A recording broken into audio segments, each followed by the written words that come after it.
better person than I knew I was. Hey folks, let's spend some time with friends up north. Pat Kreitlow of Up North News is on Lake Minnesota. Kristin Lyerly and OBGYN is on the Fox River. And up on Lake Minocqua is Kirk Bangstead of the Minocqua Brewing Company. Wherever you are, welcome. You're up north. Won't you let me die happy, happy, happy, happy. 1, 2, 3, 4.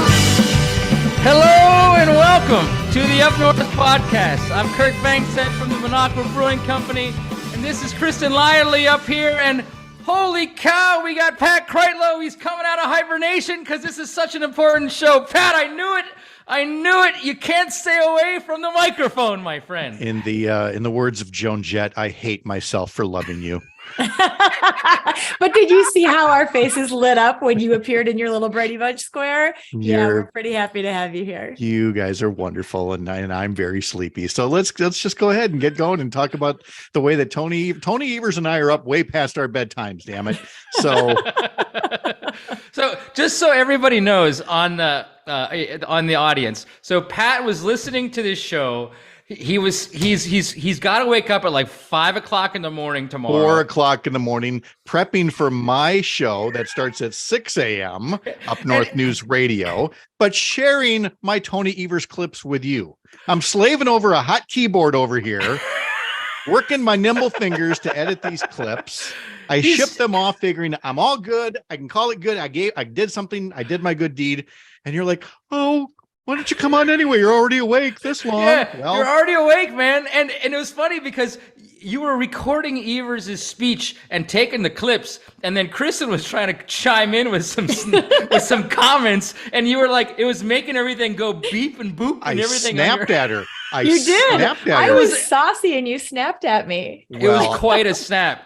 Well, because I had told Kirk earlier in the Facebook Messenger box, I said, you have to back off when Tony starts talking because I'm recording right off my computer screen.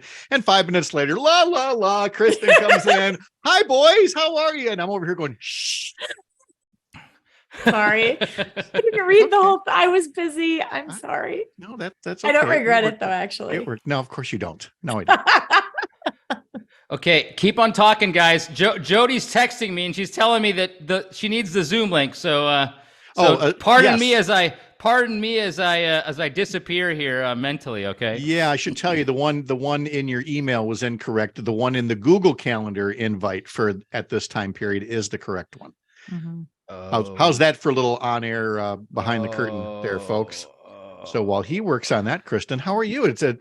Gee, we've only been talking like together on the radio or on podcast for like 14 hours here. I talk to you more than I talk to my children. I know. And then you're back on in 11 hours on the Up North News radio show. So it's going to be so good. And in the meantime, I've been chatting with our friend Sarah Godlewski about a series of rallies that we're planning across the state. Yes. Yeah. It's going to be so good. It's going to be La Crosse, Eau Claire, Madison, Milwaukee, Green Bay, Oshkosh, Appleton, maybe even Wausau. Well, while you've been doing that, I've been texting back and forth with State Representative Francesca Hong. I'm trying to get her and Christina Shelton to come on next week.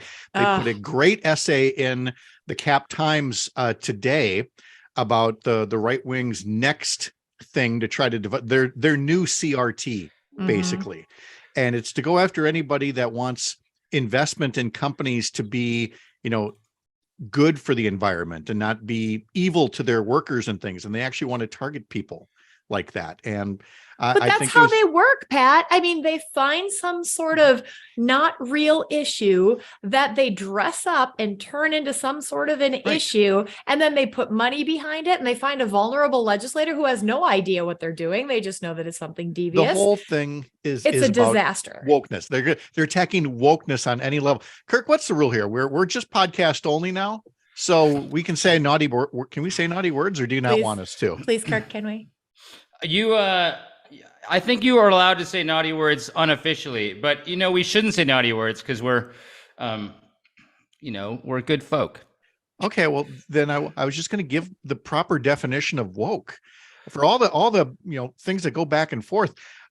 My definition of woke is don't be a bigoted a-hole. That's Yeah. it. That's all it is. Anything that you see there is related to either bigotry, racism, or misogyny. That's it. If everything that's in there, teaching, when they talk about, whitewashing history, it's because they don't want racial history in there, and on it goes. And so anytime I hear woke, I'm like, that's a cell phone on your part. That tells me something. So anyway, we're getting away from the Evers budget address and we're looking at some future topic here. But for the address at hand, I think part of why we're still waiting on Representative Emerson is that we're used to like State of the State and State of the Union addresses go on a lot longer. The state budget address is usually a lot shorter. And honestly, and I say this as a former legislator, I'm not even sure why we do a budget address. We do the State of the State. So the budget address should just be, here is my budget. You may light it on fire now, because that's what the Republicans are going to do anyway. So, Okay, let me just chime in 2 seconds. How did you get into this Zoom, Pat? Because I told you the Google Calendar invite for this time. Yeah. Yeah. So okay. maybe I should, maybe you should talk to Kristin for a while, and I'll send that to Representative Emerson if you like. Okay, See got again, it. folks, this is the sausage right here. This is a How it's sausage. made. So It's a Pat, sausage, you all right. work on that, and I'll. So I want to get into this this budget. I want to play that first clip because we can start talking about that because I want to talk about education after we get to the break. But Sure. I want to get. Hey, so Tim, can you play that first clip? Because what I loved was when Governor Evers said, guys, we have to not screw this up. We've got like $7 billion and this is like a once in a lifetime opportunity. All this money has kind of been piling up from like the COVID relief and everything. And so we can't screw this up. And I wanted to play that clip that Pat sent because it's really important that he set the stage for, for trying to get this really right-wing group and this Democratic group to work together on this budget. So, Tim, can you play the clip? This is a breakthrough budget, one that has rarely, if ever, come along in our state's history. And with this opportunity comes responsibility, obviously. Today, we carry the weight of posterity. While we must find ways to save when we can, we have a duty to invest in needs that have been long neglected. While we cannot afford to be careless or reckless, we have a duty to protect the future we've worked hard to build together. While we must continue to stay well within our means, we have a duty to create prosperity that will define our state for generations. Basically, it's the Hamilton line. History has its eyes on you, is what we're getting to. And when you talk about, Hamilton and musicals about politics, you think Representative Jodi Emerson. I didn't realize that this was a song and dance podcast here. So I like let's get serious about what you do for a living down there. There's just so much soft shoe that we have to do. How are you? I'm doing well. It's a good night to be joining you folks. Well, yeah. I mean, you got the knees got a good workout. Stand up, sit down, stand up, sit down. I did forget to stretch the quads before, so I might be sore in the morning. If you cramp up, yep, it's because you should have known. It'll be worth it. So what'd you think? It was wonderful. One of the things that I love about Governor Evers' budget address and the state of the state is this gives people across Wisconsin a chance to see what Wisconsin would be like if we could paint the picture in the Democratic way. It shows what the possibility is for us, for our state. And, I think when I listen to Governor Evers, I can't help but think that this is a beautiful thing that he sees for our state. And I just hope we can get past some partisan bickering and at least get partially there. That's the message that kept coming up over and over again. This is about us. This is not about division. This is about coming together and using this incredible resource that we have to build a sustainable future for generations to come. He actually said we have a duty to create prosperity that will define our state for generations. Yes. And one of the lines that I picked up at the end is, let's not just dismiss ideas because they're proposed by a person or party you dislike. So balls in your court, Republicans. Is this best for Wisconsin or is this best for your next election? Yep, I agree completely. I want to talk about that more at the end of this when we we aspire to do better. But I also want to get to the nuts and bolts because he covered a lot in this speech that is important to Wisconsin that we never hear about in the news because we're always hearing about culture war stuff, like trans bills against trans kids and everything. But Evers has shown time and time again he's a nuts and bolts governor who wants to fix stuff and he wants to do best by Wisconsin, and there's so many bipartisan things in his budget that I think that that should be stuff that we latch onto. I want to start because it's the biggest dollar amount. I think out of everything. Apparently, I've been trying to keep up with all the press releases, but it seems like 2.6 billion of these dollars out of like the 7 billion that we've got are Governor Evers is allocating towards education. Can you talk about where can you help explain to folks where some of that's going to go and how does it affect schools in Eau Claire, schools in Minocqua, schools in Chippewa Falls, schools in Green Bay, not just schools in Milwaukee or Madison? Right. And there's so many different programs that it's hard this close to having the budget address. So if you guys could see my desk that is artfully out of camera shot, it's Post-its all over the place and things, because it's hard to digest some of these numbers so quickly. So I'm going to ask for you guys and your viewers to have a little bit of grace with me as I stumble around and find my reading glasses again and all that stuff and read my notes. But, when you think about what is, and not to parrot the governor's line, but what's best for Wisconsin. We think of hearing all the time of employers saying, I don't have enough people working here. I got the help wanted sign up and nobody's applying. Well, if we want to invite families in, they need a house to stay in and they need a good place for their kids to go to school. If it's not a good school, I'm not bringing my family there. And so education should have a big piece in this budget. I was really excited to hear about some of the pieces with the universal school meals, that heaven forbid, if we expect our kids to sit in their chairs and learn and read and act cordially to their neighbor, that we should give them breakfast and lunch, not demonizing those kids who have to get, the red ticket in order to give to the lunch lady to get their free or reduced meal.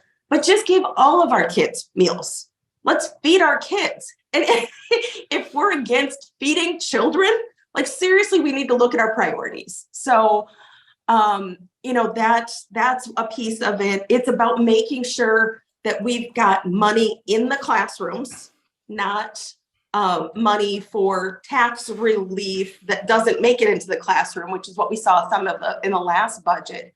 But making sure we've got small classrooms, that we're, giving them the resources that they need, which isn't the textbooks of when we all went to school, or I don't know, Pat, what did you have, an abacus or something like that? I don't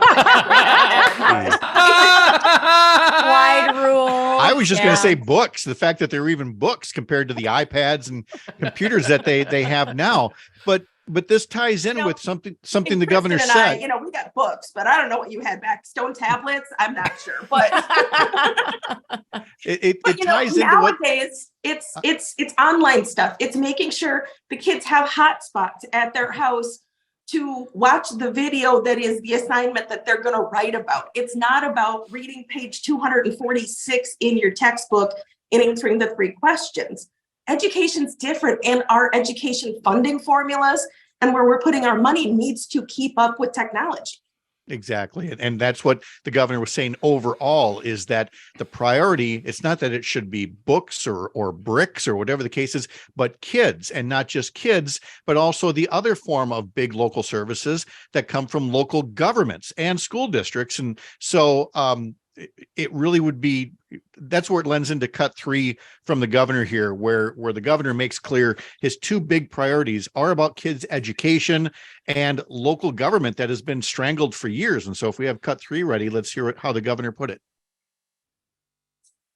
Investments in our budget like these are critical. The state has to start being a partner in, not an obstacle to, our local community's success. The way we've been funding our local governments is not sustainable. We need to change that. I'm also here to tell you that the way we're funding our schools isn't sustainable either. We need to change that too. Budgets reflect our priorities, which is why every budget I've built over the last couple of years has been doing what's best for kids. This one's no different. He's right. These are the priorities, Jodi, that I'm sure you share as well, and probably can't fathom why they're not shared by folks across that aisle. Yeah, it was great to see some of our local community leaders in the gallery standing up and applauding and whooping and hollering and stuff like that before we even got to the applause line, because they were so excited that, you know, we're going to fund our local communities or give them the ability to determine what's important to them. That's the big piece. So I think, we talked to Katie Rosenberg, in Wausau a lot. We've talked to some, the mayor in Superior, and all of them are just constantly like, why are we having to fight so hard for dollars from the state? It's been an ongoing problem. And so part of the budget speech was Evers said we're going to give 20% of our revenue back to local government, which from the sales tax, yes, from the sales tax, and he's focused on making up that gap. And he said we've been ignoring our partners too long. Is this something you've seen and heard a lot throughout your tenure in this?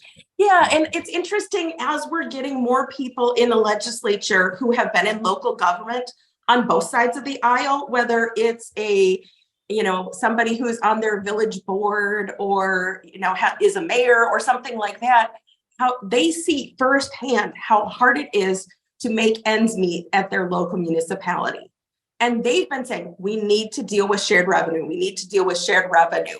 And so I think that the Republicans are ready to be at the table for this one, because it's impacting. This isn't a Milwaukee problem or a Milwaukee and Madison problem. This is a Merrill, Wisconsin, and Rice Lake and Dodgeville and all these other little towns, as well as Eau Claire and Green Bay and La Crosse. We're maybe seeing it differently and how it's presented, but we're all fighting these problems. What we'll do is we'll pause here, and then when we pick up the conversation, we'll talk about some of the other needs of young people, not just academic, but mental health as well. And then we'll ask that key question: after everything that Democrats have talked about spending the surplus on, what do they feel about tax cuts? And I think some people will be happy with the answer, but we'll have to do that on the other side of this break, won't we, Mr. Bangstead? Absolutely. Come and check. Don't leave now. There's just so much more coming, and good music. Let me add.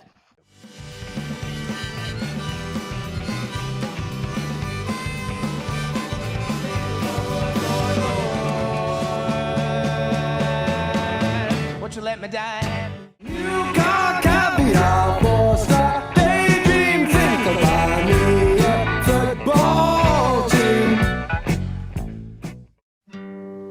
I love making you believe what you get is what you see, but I'm so fake happy. I feel so fake happy.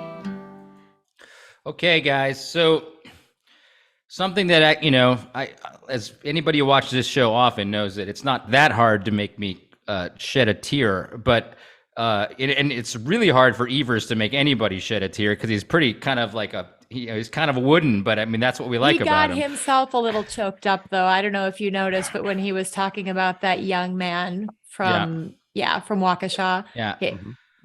Well, what got me choked up was that CDC report that said so many of these high school kids, 60% of girls were feeling hopeless. 1/3 of teen girls had thought or attempted suicide. Here's the governor actually talking about it in cut 4 here. He gets into some of those CDC statistics. Yeah.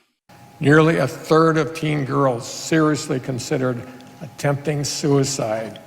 Think about that. That's 1 in 3 teen girls. And about 70% of LGBTQ students experience persistent feeling of sadness or hopelessness. More than 20% of LGBTQ students attempted suicide. No one who has the privilege of working in this building, including I, can read these statistics and say with a straight face that we're already doing enough. Folks, enough will be enough when these are not the statistics reading about our kids in the news. It's time to get serious. And Representative Emerson, this was as close as Governor Evers will come to grabbing Republicans by the lapel and shaking them and saying, are you not paying attention to what our kids are going through? Help me with this. Yeah,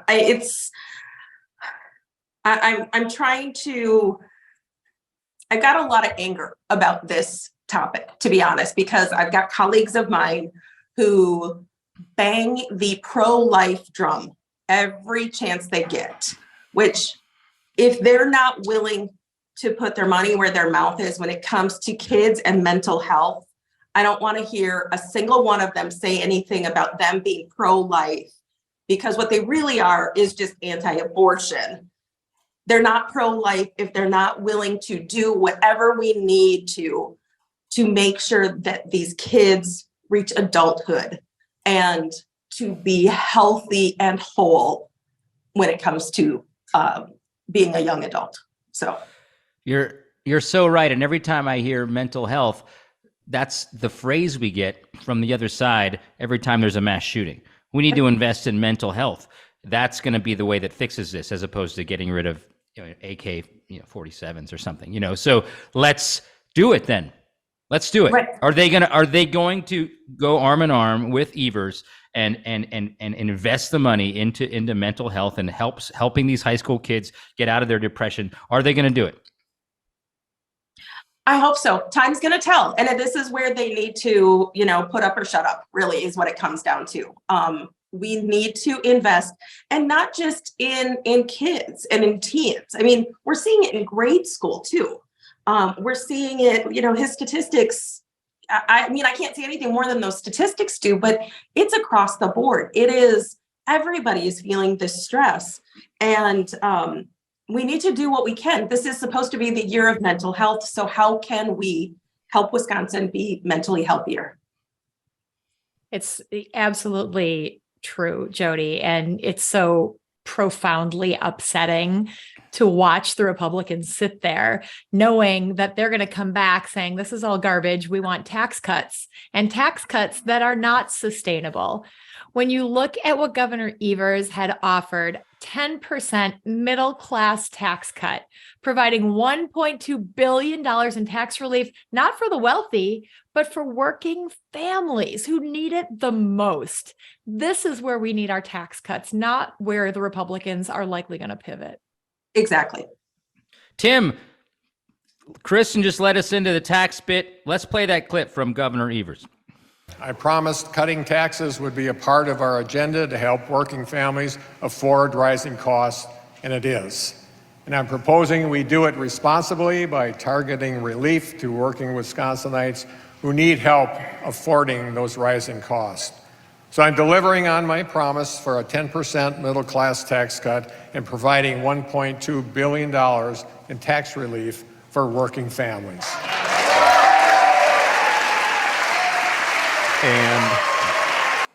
And so, Jodi Emerson, that of course means let's pass a flat tax and gear it all toward the, because I'm sure that's what the folks on one side of the aisle heard. And honestly, I have to ask, and I'm asking in all seriousness, are they going to keep beating that drum for a flat tax, or do they now understand that that was an opening salvo and that maybe it's time to start talking about tax relief for everybody else, not just the very rich? Well, and I think that's what we see from Republicans. I'm remembering in 2018, when I was first elected, the big thing that was going to end everything, the 7th, 8th, 12th wonder of the world, whatever the heck it was Foxconn, and how that was going to lift our state to glory, which is one business. Do we want to build up one business, one tax bracket, or do we want to do what we can, like Governor Evers has proposed, whether it's with the Main Street Bounce Back program, which he wants to continue, which, what has that done? 8,500 new small businesses across our state, and give tax cuts to the working families, which, oh, by the way, will also help those at the highest part of the tax bracket, because that's how an incremental tax system works. It's going to help everybody. I mean, you know, let's a rising tide lifts all boats. Let's lift everybody up with this, which will then 5 years down the road have more jobs, bigger tax base, and we can really dig into a lot of this stuff and really, you know, solve a lot of problems. So let me ask a question, and this, you know, I'm not always going to be like 100% yay, rah, rah, you know, with, you know, on the left side. Potentially, Governor Evers knows he's working with an almost near veto-proof majority in you know, because the Republicans have gerrymandered our state so badly.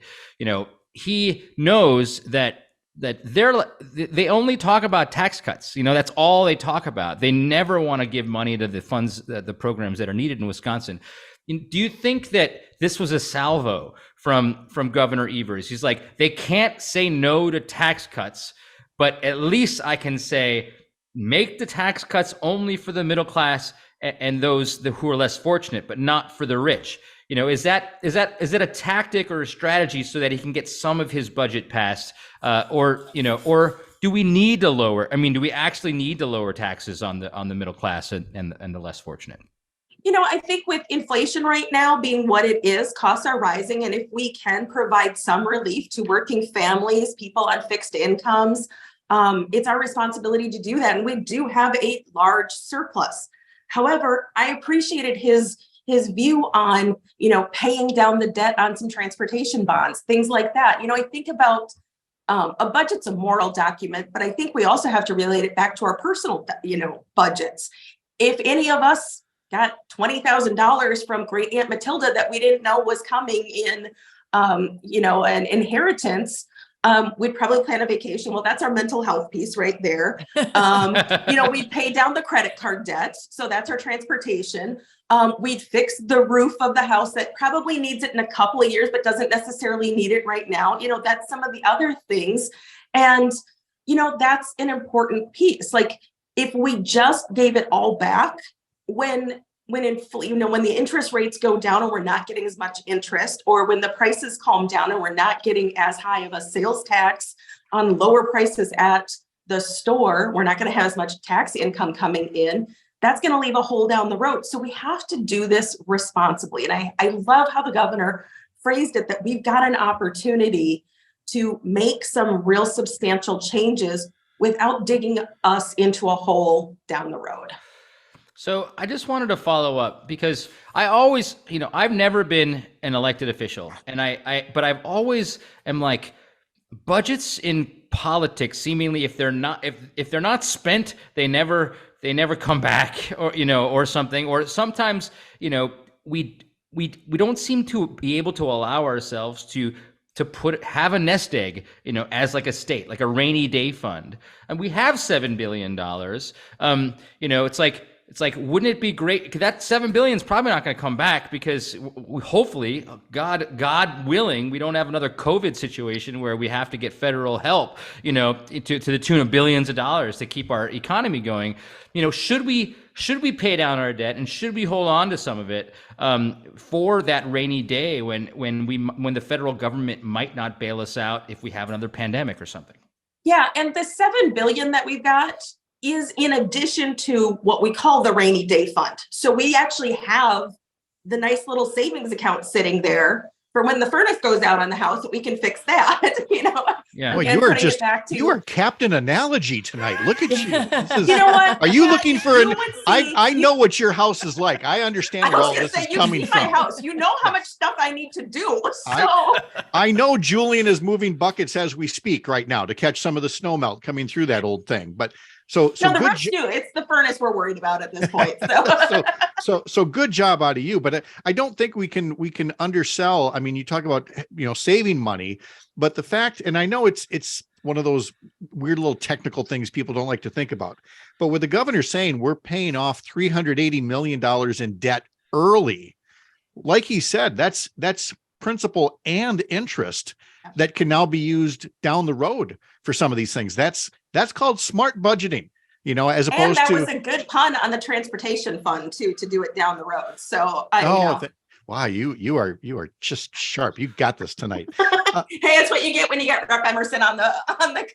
Well, when you get Rep Emerson after dark. Ooh. We haven't.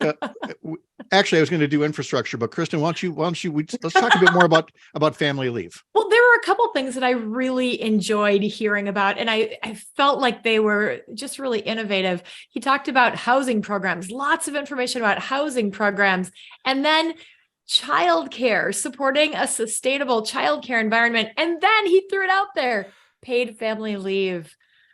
Wow. We know that we are losing young families here in Wisconsin. We've been losing young families, but when all this went down, Minnesota's governor they have a budget surplus too. And they were like, we're going to do paid family leave because we know we can draw people from Wisconsin to come here.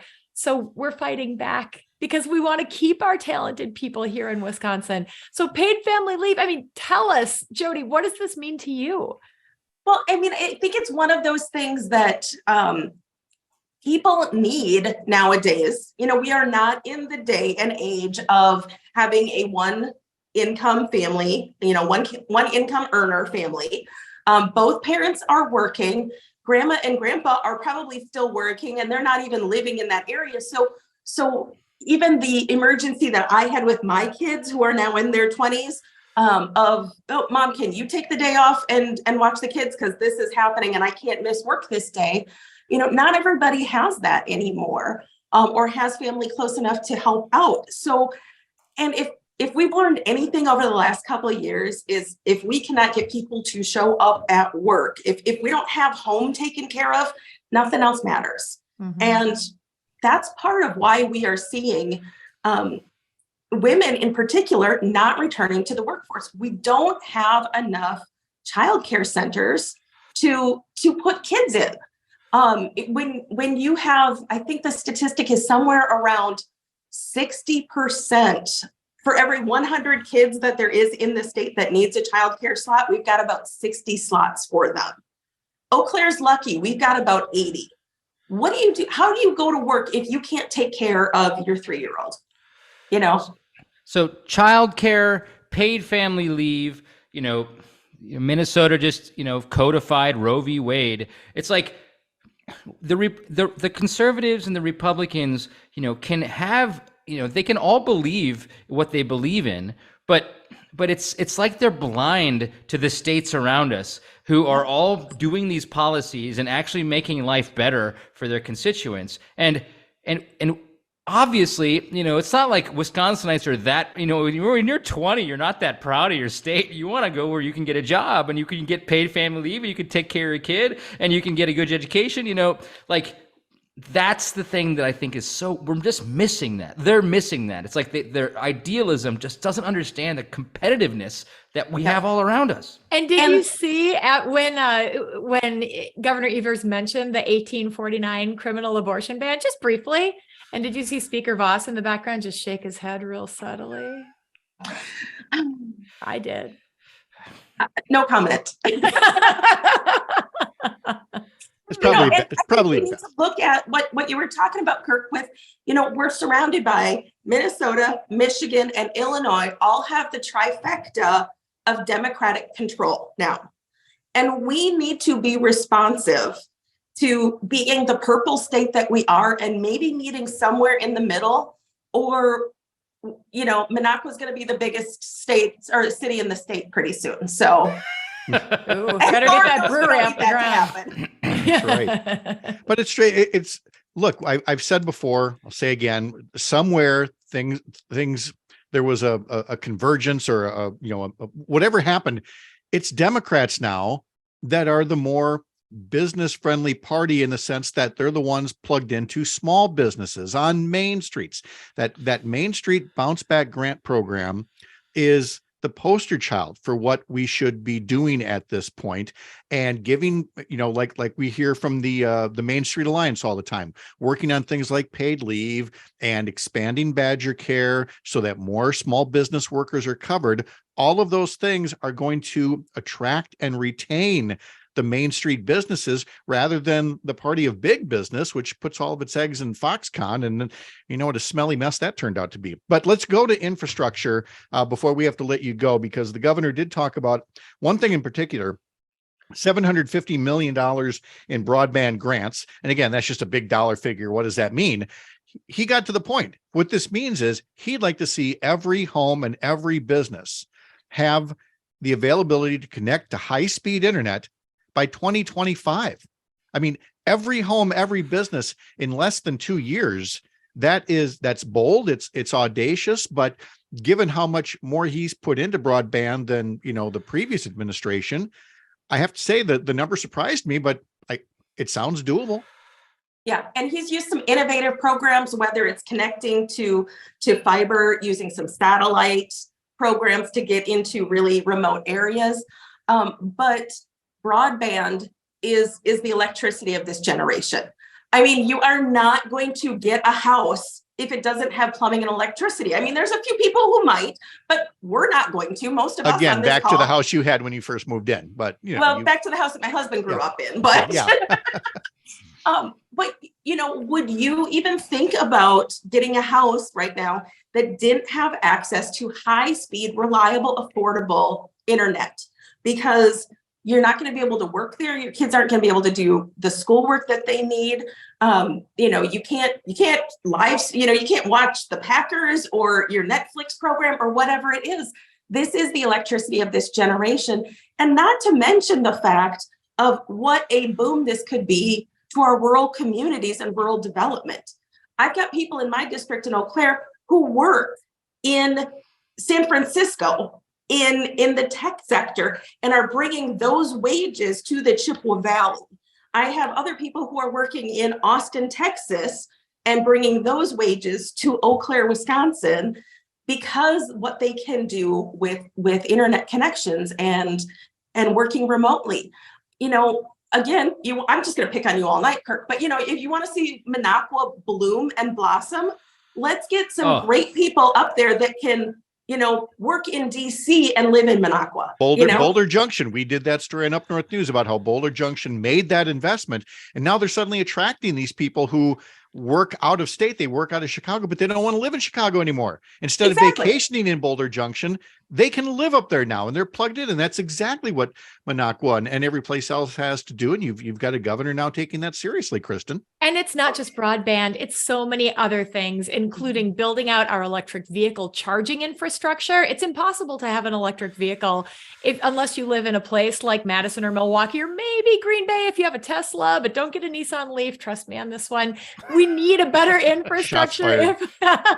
If we are going to actually adopt these vehicles, we need the infrastructure, and we need the roads to be safer. And roads, bridges, you name it. Governor Evers has made us a promise that he is going to build on the 5,800 miles of roads that he has already improved, the 1,600 bridges that he has already improved, to keep working on the infrastructure here in Wisconsin. And that is critical to our future. Absolutely. Absolutely. I think he's got a bold vision for us. And I'm excited to see the Republicans try and, hunt this one down and try and distract from it, because the people of Wisconsin, this is what they want, or at least a portion of it. And it's time for everybody to get to the table and say, how can we agree on something? Well, let me do a little crossover episode here from the Up North podcast, brought to you by the Minocqua Brewing Company, to Up North News Radio. Tomorrow morning, Joe Zepecki is going to be my guest, and he's going to basically say about the Republicans that he dares them to show what their plan is. Right now, it's a lot of pick at this and say, we don't want to do this, and complain about that. But if they actually had to present a plan besides a flat tax, and he was like, go ahead and present the flat tax too, but present that plan. If they did that, they'd lose. So you're going to be watching what they do, and we'll keep folks updated on it, because I think pretty much every way that you can compare column A and column B, your column's looking pretty good there, Representative. Well, it's an exciting time to be in the legislature, and I hope everybody is as excited about the governor's plan as I am. And, I'm sure we'll be talking more in the weeks and months to come before the budget is finalized, because there's a lot of things to go through. The top line was just 28 pages that I got today. The budget and brief is going to be, 200 pages, and the whole budget's going to be 1,000. So we'll have more to talk about as time goes on. You get to have all the fun, you nerds. I miss it so much. Thank you, Representative Jodi Emerson. I don't Please work that do. cheap. Okay. Thank you so much. Have a wonderful Thanks night. for having me. Take All care, right. friends. Take Good care, night, friend. Jodi. Oh, please don't ask me how I've been. Don't make me play pretend. Oh, no. Oh, what's the use? Oh, please. I bet everybody here is fake happy too. Believe in what your heart is saying. Hear the melody that's playing. There's no time to waste. There's so much to celebrate. Believe in what you feel inside and give your dreams the wings to fly. You have everything you need if you just believe. I wish everybody could see how Kirk is like winding up behind the mic, like He's so, feeling the that's the song. funny. He's lip syncing to his own music. That was Kirk Bangstead there singing the old Josh Groban song. No, guys, I mean, I just love getting cheesy at the end. And at the end of Evers' speech, I mean, he, in his own way, he was just like, we just got to do this. We just have to do this. And we can't focus on axes to grind, and we can't focus on, trying to play to a base that doesn't have anything to do with an election for a long time for governor, or for 2 more years. Let's get it done now. I mean, the problem is we know that as soon as that speech was over, the Republicans are probably going to tear up every single bit of that budget, and they're going to probably come up with lots of the same stuff but call it their own.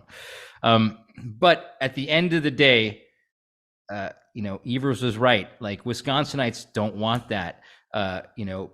Democrats don't want that. We want to just make our state better and competitive. So Josh Groban says it right. He says, believe in what you feel inside and give your dreams the wings to fly. You have everything you need. We got $7 billion if you just believe. Pat?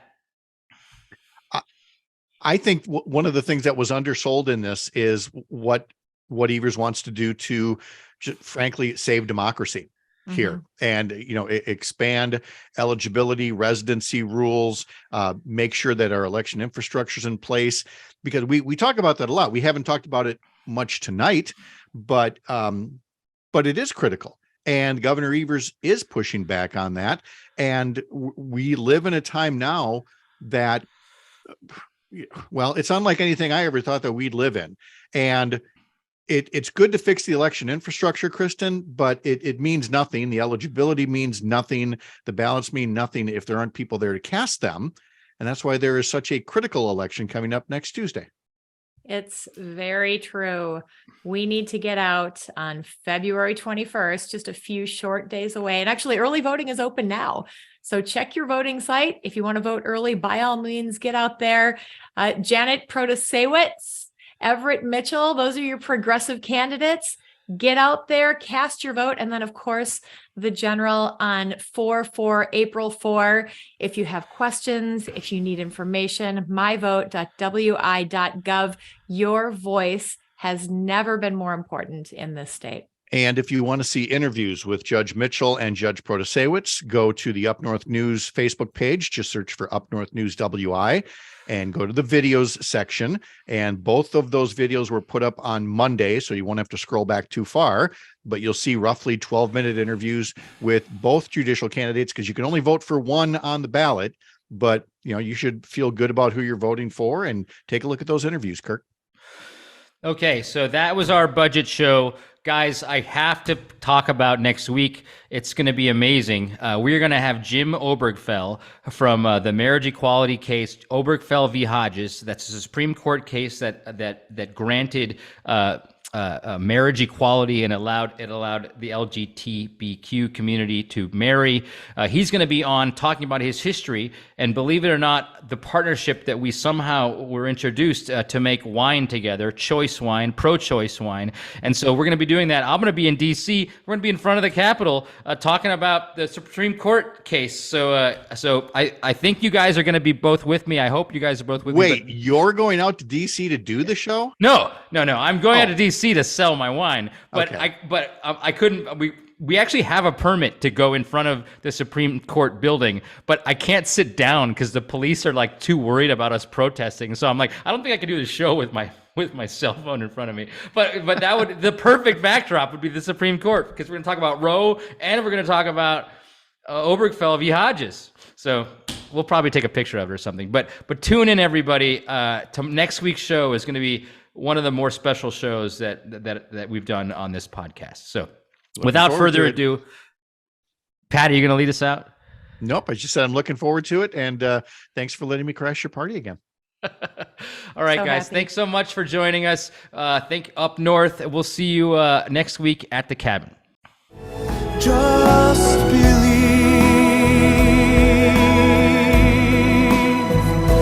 Just believe.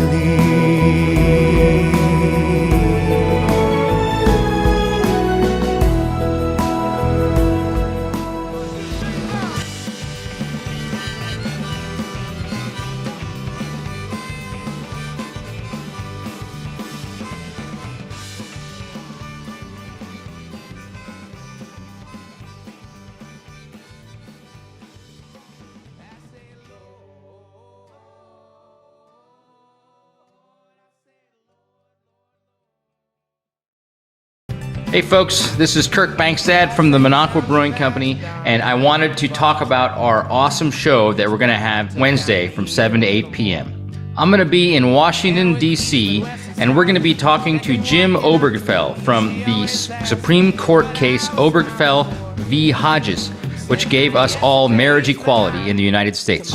I got to know Jim because he is part owner of Equality Vines, which is a cause-based winery out of Sonoma, California. Well, during this show, we're going to talk about what Jim Obergefell went through before the case, during the case, and what he's been doing since that landmark SCOTUS case. We're also going to talk about why he founded this vineyard called Equality Vines and how we got to know each other and what we're trying to do with Choice Sauvignon Blanc, which is our pro-choice wine made by Equality Vines and in partnership with the Minocqua Brewing Company. It's still hard for me to believe that I'm working with one of the guys that enabled gay marriage to happen in the United States. So join us Wednesday from 7 to 8 p.m. I'll be in D.C. Pat, Kristin will be here in Wisconsin, and this is going to be one of the coolest and most momentous Up North podcast we've ever done. Don't miss it. See you soon. Won't you let me die happy?